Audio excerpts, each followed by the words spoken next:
Bonjour à tous, c'est Pedro. Aujourd'hui on se retrouve pour un nouvel essai. On est sur les côtes portugaises pour essayer le nouveau-né de chez Kia, le Kia EV3. Alors le V3, qu'est-ce que c'est? Eh bien c'est un petit SUV urbain, petit pas tant que ça puisqu'on est sur 4,30 m de longueur. Ça se place entre le segment B et le segment C et ça reprend le design apparu sur le flagship de la marque, le V9. On retrouve donc des signatures lumineuses assez futuristes avec ces feux ici verticaux. On retrouve toutes les petites lumières juste là, une signature lumineuse en deux parties, très moderne, très futuriste. C'est pour moi ce qui décrit le mieux le design de cette EV3. On a quelque chose de très cyberpunk. Alors je m'explique puisque ça ne parle peut-être pas à tout le monde, mais on a des lignes très futuristes. Et ça se joue surtout sur toutes ces parties en noir laqué ici, sur notre finition GT Line. Sur les autres finitions, donc la finition EV3 et Earth, ce sera bon, terre en anglais, ça sera du plastique brut. Mais ici, on a un combo assez moderne, assez élégant, un peu sportif, mais très très léger.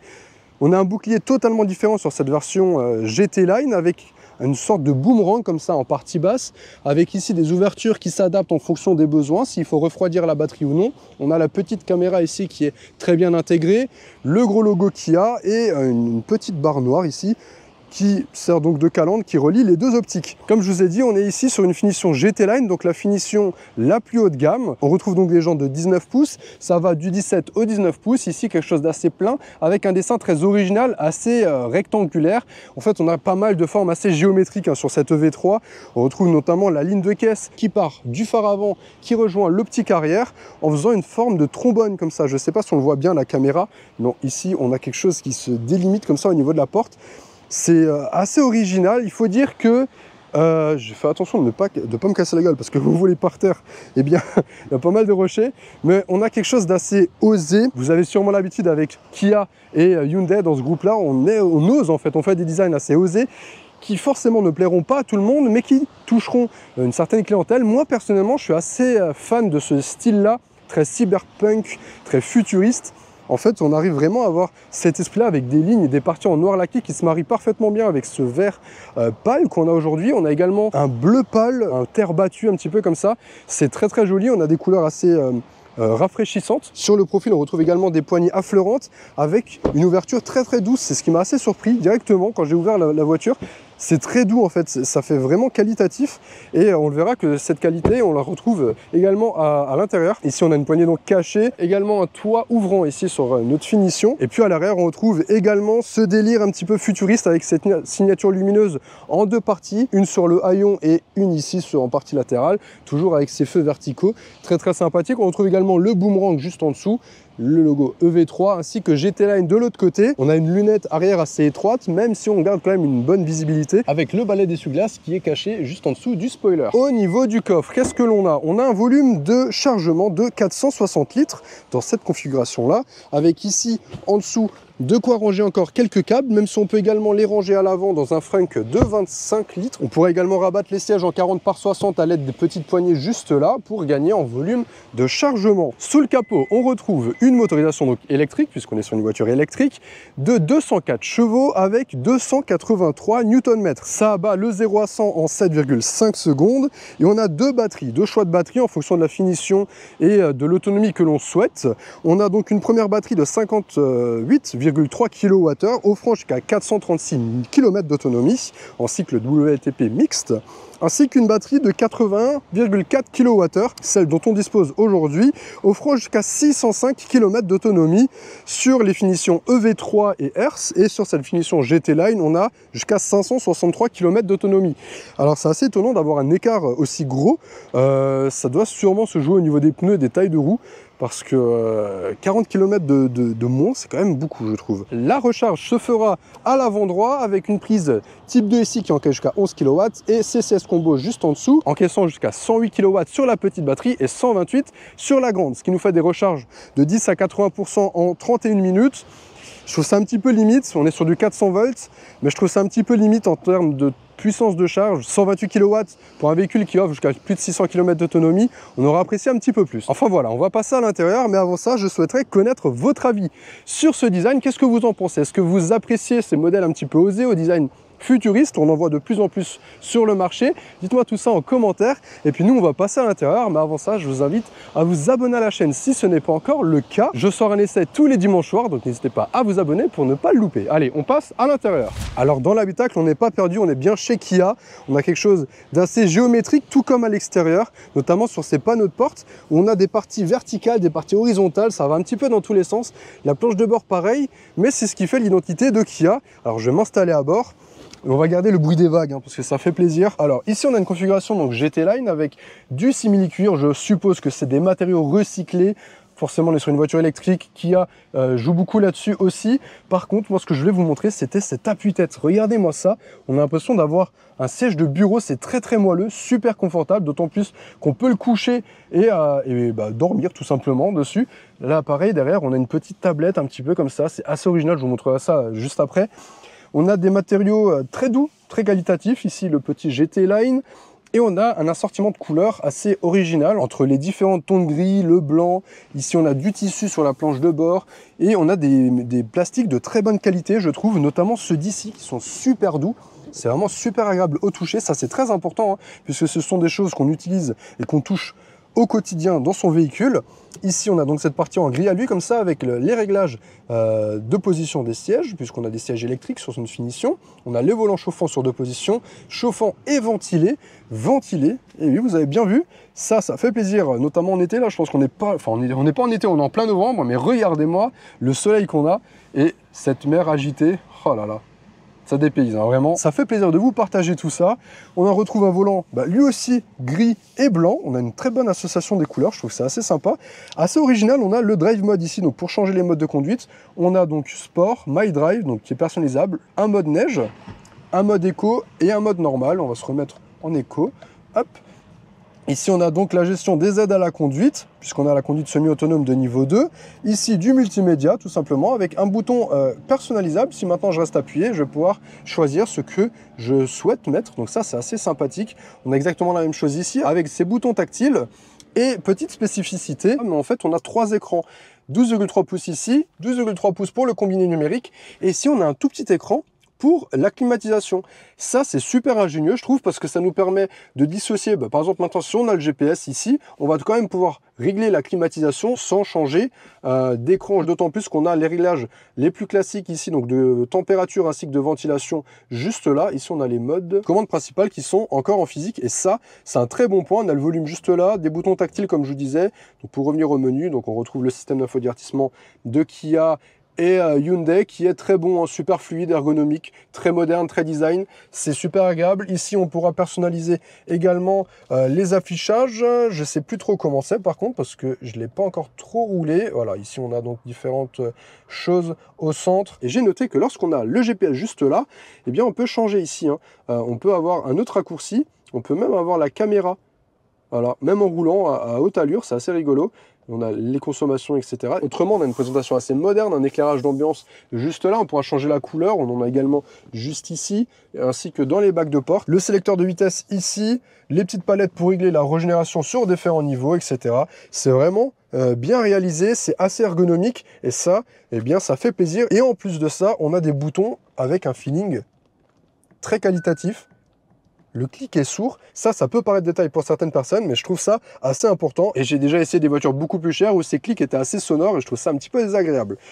En partie basse, on a quelque chose d'assez dégagé, hein. Juste ici, la console centrale est presque inexistante. Elle est située très bas, avec ici 2 prises USB type C, ici une prise 12 volts, un chargeur induction juste là, 2 portes gobelets qu'on peut retirer si on peut les ranger, hop, comme ça, et hop, on les refait sortir. Un grand vide-poche juste là. Et ici, on a un accoudoir. Alors, j'ai pas trop compris à quoi servait cette plaque. Elle est modulable. On n'a pas de rangement justement dans l'accoudoir. Là, on a la petite partie un peu moussée, mais ça, j'ai pas trop compris à quoi ça servait, pourquoi c'était modulable. En tout cas, on dirait une petite plaque en plastique recyclé, sûrement, encore une fois. Petite planche à découper, on a 2 doigts de mettre le saucisson et de couper quelque part. Avec quelques petits raccourcis comme l'auto-hold, la caméra de recul, etc. et le ralentissement en pente. Enfin voilà, je pense qu'on a fait le tour. On a donc le toit ouvrant comme je vous ai indiqué juste avant. On va passer à l'arrière. J'ai juste réglé le siège pour moi pour voir un petit peu ce que ça donne. Moi je fais 1,84 m, je vous le rappelle, et puis on va voir ce que ça donne. Alors déjà, ça a l'air d'être assez accueillant pour 4,30 m. Je vais m'installer. Ok. Effectivement, on a pas mal de place, hein. Malgré qu'on ait la batterie en partie basse en dessous dans le châssis, eh bien, on n'a pas les genoux trop hauts. On a de l'espace au niveau des jambes. Je peux passer également les pieds sous le siège.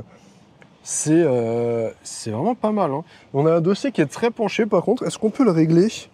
Non, on ne peut pas régler l'inclinaison du dossier, mais voilà, si je me mets droit, il est vraiment très très penché.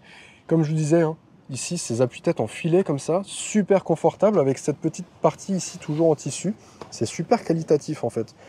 On est loin des anciennes Kia, hein, de l'époque qu'on trouvait un petit peu limite. J'allais dire qu'on n'avait pas de prise USB, mais en fait, si elles sont ici directement incrustées dans les sièges, de ventilation, on ne peut pas régler par contre la climatisation. Un vide-poche encore juste là. Ici, sur notre finition, on a le système audio Harman Kardon. Et puis, on retrouve les mêmes finitions, par contre, ici en plastique moussé. Pardon, je suis une mauvaise langue. Par contre, là, effectivement, c'est dur comme à l'avant.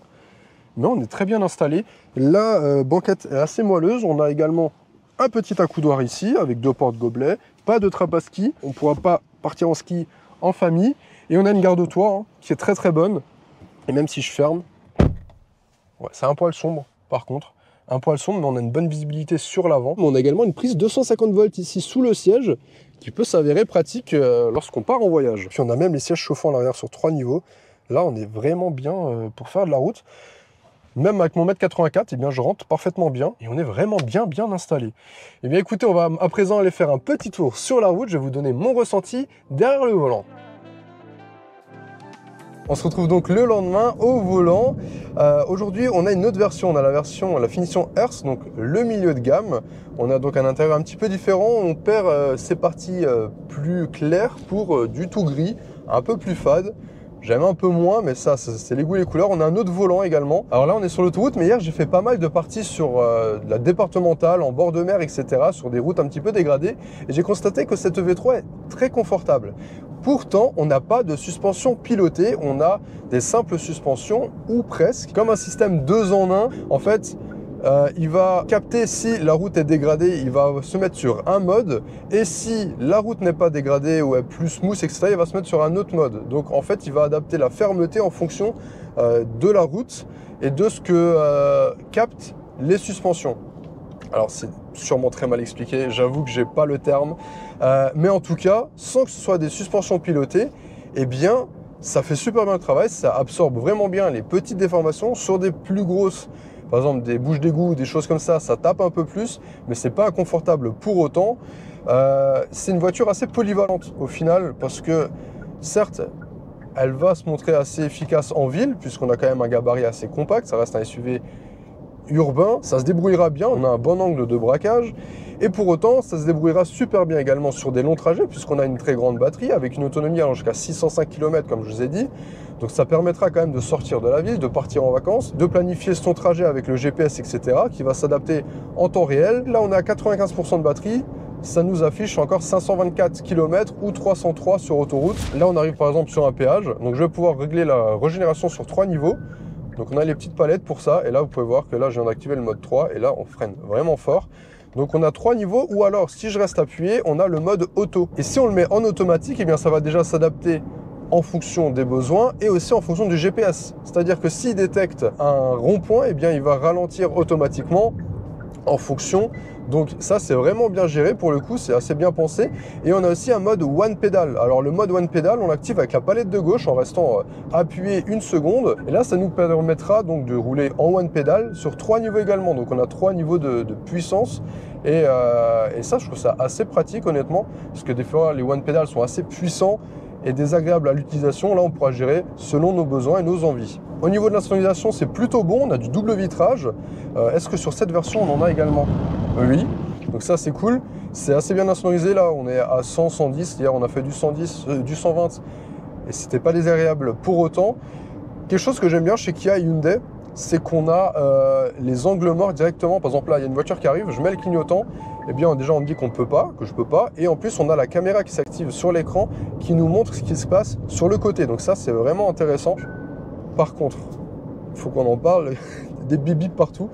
Là c'est pas l'alerte de vitesse, hein, c'est juste la vision, le machin, les angles morts, les trucs, ça fait que de biper partout. J'avoue que c'est un peu dérangeant. Je sais pas si on peut enlever tout ça, mais en tout cas là c'est vite désagréable. Le régulateur adaptatif, on en profitera également sur l'autoroute, même si on peut utiliser aussi sur départemental. Il est très bon, il est très doux au niveau des freinages. En courbe, c'est assez doux également. En termes de puissance, les 204 chevaux sont suffisants. Par exemple là, on va se mettre à 120. On y est relativement rapidement. Voilà, j'y suis déjà. Ça pousse bien. En fait, c'est pas non plus un foudre de guerre, mais ça suffit largement. 283 Nm. Franchement, ça fait le taf. On a différents modes de conduite. Je me demande si on a aussi le snow sur cette version. Effectivement, on a aussi le snow. Là, j'étais en mode normal pour vous dire avec l'accélération. Donc, ça fait plutôt bien le travail. Je suis un peu déçu de ne pas avoir pu la conduire un petit peu dynamiquement, voir ce que ça donne. Mais du peu que j'ai vu sur les grosses courbes un peu serrées, c'est vrai qu'on sent un petit peu le poids. Ça aussi entre 1700 et 1900 kg en fonction de la finition et des équipements. Hier, on était sur un peu plus de 1900 kg. Donc on ressent un petit peu le poids, on sent que ça nous projette un peu sur le côté. Après, ça prend pas énormément de roulis non plus, c'est pas désagréable, mais il faudrait voir ce que ça donne vraiment en conduite dynamique. Là, j'ai pas eu l'occasion, en fait, on a fait que de la petite route ou de la route de ville, etc. ou de la route en bord de mer, donc il n'y avait pas forcément de courbe ou autre. Donc c'est un petit peu dommage. Au niveau des consos, hier, je vous avoue ne pas avoir trouvé les informations. J'avais les infos en instantané sur l'écran. Donc j'ai que celle d'aujourd'hui. Pour l'instant, on n'a que fait 24,6 km. On a fait un tout petit peu de ville et principalement donc de la voie rapide 100, 120, etc. Et là, on a 20 kWh au 100, ce qui me paraît un petit peu élevé. Alors là, c'est en train de baisser par exemple, mais ne vous basez surtout pas sur ce que je viens de vous dire là. On n'a pas un trajet officiel, on va dire. On n'a pas pu rouler normalement. On a quasiment fait que de l'autoroute avec quelques accélérations là ce matin, voilà. Parce qu'on est un peu à la bourre, je vous avoue.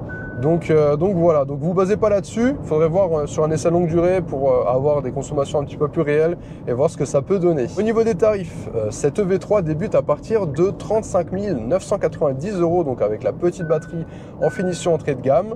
Ce modèle-là, alors pas celui-ci, celui que je vous ai présenté hier, donc en GT Line, avec pas mal d'options, est affiché à environ 53 000 €. Là, ça commence à être un petit peu cher, sachant que lorsqu'on prend la GT Line, on a encore pas mal d'options en plus à prendre et des trucs assez classiques des fois. Genre par exemple la caméra 360 degrés, à ce prix-là, c'est vrai que ça pourrait être déjà inclus. Voilà, ça reste un petit budget. Dans tous les cas, on n'a pas le bonus écologique puisqu'elle est fabriquée en Corée. Donc voilà, globalement, une voiture assez polyvalente qu'on pourra autant utiliser en ville que sur autoroute. Une voiture confortable avec une bonne habitabilité, autant pour les adultes que pour du coup, les enfants, forcément. Un volume de coffre assez généreux pour ce segment. C'est une voiture super agréable à conduire. Mais il n'y a pas ce petit plus en dehors du design. Moi, j'ai vraiment accroché le design. Alors, ça ne plaira pas à tout le monde. Mais après, voilà, c'est une voiture assez zen à conduire. On va sur une voiture électrique, assez silencieuse, etc. Donc, c'est plaisant à conduire en daily. Bon, bah, écoutez, on arrive sur la fin de cet essai. J'espère que ce dernier vous a plu. Si vous avez des questions sur cette EV3, n'hésitez pas à les laisser en commentaire. J'y répondrai avec grand plaisir. N'hésitez pas également à vous abonner à la chaîne si ce n'est pas encore fait.